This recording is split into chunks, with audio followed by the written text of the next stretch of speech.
तो हम लोग जो है इस लेक्चर में डिस्कस करेंगे कि एक रिंग है, ठीक है, यानी एक छल्ला है जिसमें एक समान आवेश है और उस एक समान आवेश को किसी निश्चित दूर बिंदु पर हमको ये निकालना है कि इस निश्चित बिंदु पे वैद्युत क्षेत्र की तीव्रता क्या होगी, ठीक है।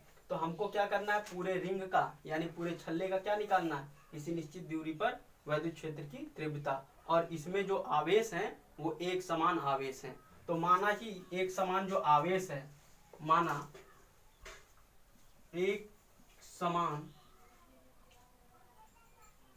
आवेश कितना हो जाएगा, क्यू है। अगर एक समान आवेश कितना है, क्यू है, तो प्रति इकाई में आवेश कितना होगा, तो प्रति इकाई आवेश हो जाएगा आपका, पूरा आवेश कितना है, क्यू, और पूरी परिसीमा कितनी है, 2 पाई ए क्या है, इसका त्रिज्या है। समझ में आया। अब हमको क्या करना है, इस बिंदु पर हमको आवेश ज्ञात करना है।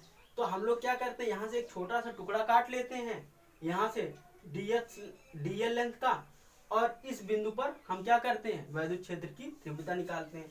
तो जब इस बिंदु से इस बिंदु को मिलाते हैं तो हमारे वैद्युत क्षेत्र की जो तीव्रता वेक्टर है वो इधर जाती है। और इसके दो कंपोनेंट होते हैं, एक कंपोनेंट होता है क्या, डी कॉस थीटा, और एक क्या होता है, डी साइन थीटा। ठीक इसके विपरीत में जो दूरी हम लोग लेते हैं वो भी डीएल लेंथ की लेते हैं, और इस बिंदु से इस बिंदु पर हम लोग टेस्ट चार्ज को रखते हैं, तो इसका वैद्युत क्षेत्र की तीव्रता कहाँ जाती है, डी, और इसका जो कंपोनेंट आता है d cos theta, d sine theta. अब d sine theta, d sine theta, ये कंपोनेंट जो है एक दूसरे के विपरीत है, इसलिए क्या हो जाएंगे, कैंसिल आउट। और इसके कंपोनेंट डी कॉस थीटा और इसका कंपोनेंट डी कॉस थीटा एक दूसरे के ऊपर ओवरलैप हो रहे हैं, इसलिए हम लोग इस तरफ जो भी मैग्नेटिक जो भी वैद्युत क्षेत्र की तीव्रता आएगी हम लोग उसको ज्ञात कर लेंगे, ठीक है। तो सबसे पहले हमको क्या निकालना है कि छोटे से टुकड़े में आवेश कितना है, तभी ना हम यहाँ पे टेस्ट चार्ज रखेंगे। तो डी एल लंबाई में आवेश कितना हो जाएगा, तो उसका आवेश हो जाएगा डी क्यू। तो डी क्यू आवेश बराबर क्या हो जाएगा, प्रति इकाई का आवेश, प्रति इकाई आवेश 2 पाई ए गुणे क्या, डीएल। ये समझ में आ गया डी क्यू में कितना आवेश है। अब हम लोग क्या करते हैं कि जो भी हमारा डीई इलेक्ट्रिक फील्ड आता है यानी स्मॉल वैद्युत क्षेत्र आता है, हम लोग उसको लिखते कैसे हैं, 1/4 पाई एप्सिलॉन नॉट, और जितना चार्ज के कारण उत्पन्न होता है वो, और यहां से इसकी दूरी कितनी है, आर। समझ आई बात, यहां से इसकी दूरी कितनी है, आर, यहां से भी इसकी दूरी कितनी है, आर, तो ये हम लोग ले लिख दिया आर स्क्वायर, ठीक। और चूंकि हमको ये वाला कंपोनेंट जो है कैंसिल आउट हो जाता है, तो इसलिए हमारा क्या हो जाएगा, डी कॉस थीटा। समझ में आया। अब हमको क्या करना है, इस पूरे क्षेत्र पूरे लंबाई का हमको निकालना है। तो यानी शून्य से हम लोग पकड़ते हैं और इसको पूरा ऐसे घेराबंदी करते हैं, कितना आएगा, 2 पाई आएगा कि नहीं आएगा, क्योंकि इसकी परिसीमा है। तो हम लोग इसको इंटीग्रेट करते हैं, ई 1/4 pi epsilon not D Q R square cos theta integrate 0 से 2 पाई ए तक। समझ में आई बात। अब हम लोग 1/4 पाई एप्सिलॉन नॉट को क्या कह दें, के कह दें, क्योंकि बार बार उसको लिखने में प्रॉब्लम होगी, जगह भी कवर करेगा। और डी क्यू का मान कितना है, देखिए डी क्यू का मान कितना है उसको हम लोग पुट कर देते हैं,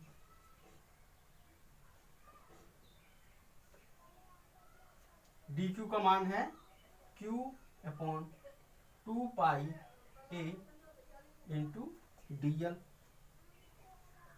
और ये रह गया आपका कॉस थीटा, और ये हो गया आपका आर स्क्वायर, ठीक है। अब कॉस थीटा का मान क्या होता है, ये रहा आपका आधार, ये रहा आपका कर्ण। तो हम लोग यहां पे लिख दें कॉस थीटा बराबर होता है आपका x upon R. Cos theta का वैल्यू आ गया।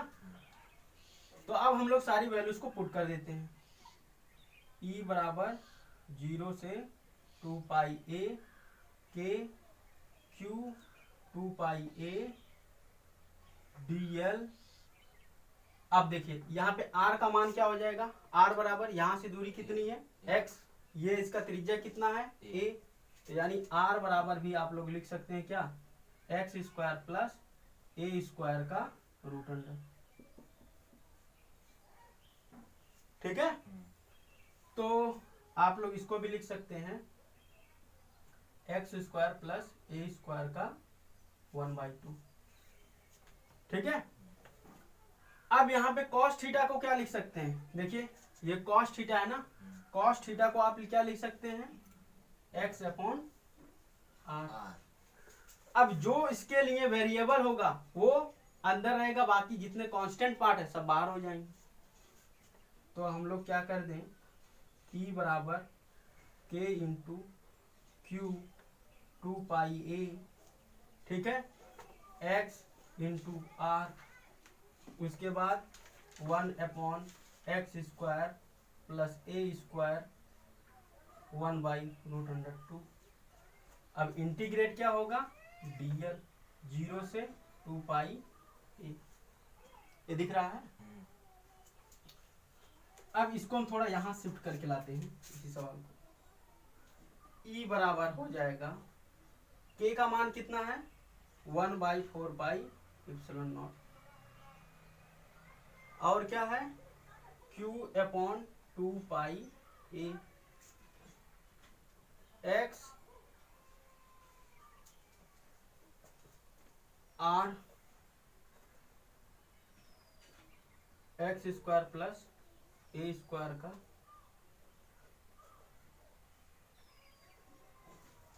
यहां पर देखिए यहाँ पे स्क्वायर लगा हुआ तो इसके ऊपर भी स्क्वायर लग जाएगा, तो ये कैंसिल आउट हो जाएगा। तो बचेगा क्या आपके पास, x square s square plus ए स्क्वायर।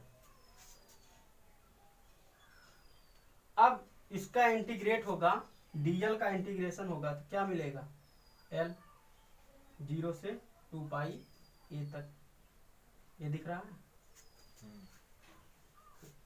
तो अब देखिए आर की अगर वैल्यूज को आप पुट कर दीजिए इसमें,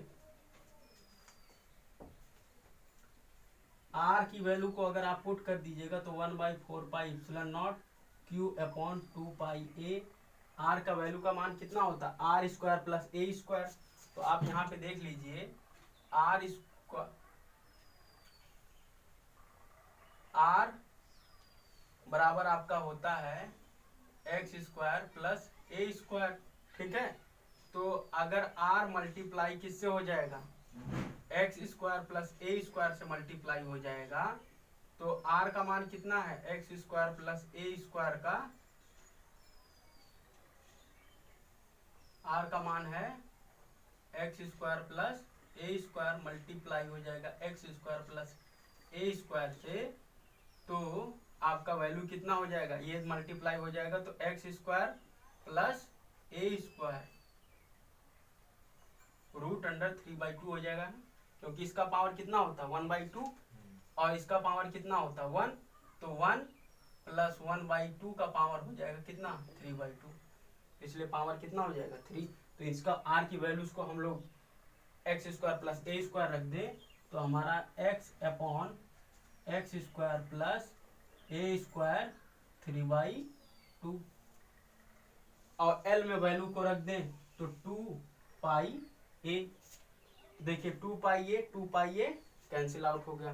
तो बचा हमारे पास क्या, इलेक्ट्रिक फील्ड। इलेक्ट्रिक फील्ड आपके पास होगा वैद्युत क्षेत्र की तीव्रता 1/4 pi epsilon naught Q into x square plus ए स्क्वायर, और कितना हो जाएगा 3/2। समझ में आई? तो इस बिंदु पर हमको जो वैद्युत क्षेत्र की तीव्रता प्राप्त हुई वो कितनी है? 1/4πε0 q into x square plus ए स्क्वायर √3/2। समझ में आया?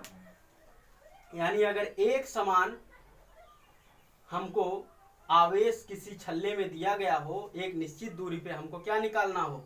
वैद्युत क्षेत्र की तीव्रता। तो हम लोग क्या करेंगे? सबसे पहले हम लोग इसमें जानेंगे कि इसमें आवेश कितना है, फिर हम लोग प्रति इकाई आवेश निकाल लेंगे। प्रति इकाई आवेश निकालने के बाद हम लोग देखेंगे इस छोटे से टुकड़े में आवेश कितना है। उसके बाद जो भी आपकी इकाई दी रहेगी, जैसा भी आपका शेप रहेगा, उस हिसाब से आप उसको क्या कर दीजिएगा? इंटीग्रेट कर दीजिएगा, जोड़ दीजिएगा। उसके बाद सारी वैल्यूज पुट कर दीजिएगा, आंसर आपका निकल जाएगा। अब इसका मतलब ये नहीं है कि ये एक लूप है गोल सा, तो सिर्फ इसी का हम लोग वैद्युत क्षेत्र की तीव्रता निकाल सकते हैं। हम अगले लेक्चर में आपको बताएंगे कि जैसे मान लीजिए कि ये कोई है, आधा ही क्षेत्र ले लेते हैं, ऐसे आधा कोई स्फेयर यानी छल्ला है। अब हमको इस पॉइंट पे इसकी वैद्युत क्षेत्र की तीव्रता निकालनी है, ठीक है? तब पर भी हम लोग निकाल सकते हैं कि नहीं निकाल सकते? भाई यहाँ से इसका डिस्टेंस है, हम यहाँ से जान लेंगे कि इसमें इस छोटे से टुकड़े के कारण जो है कितना आवेश उत्पन्न हो रहा है, ठीक है, इस छोटे से टुकड़े के कारण। और यहाँ पे हम लोग टेस्ट चार्ज रखेंगे, यहाँ से इसकी दूरी को देख लेंगे और वैल्यू को पुट कर देंगे। तो अगले लेक्चर में हम लोग इसके बारे में डिस्कस करेंगे। न तक समझ में आ गया होगा।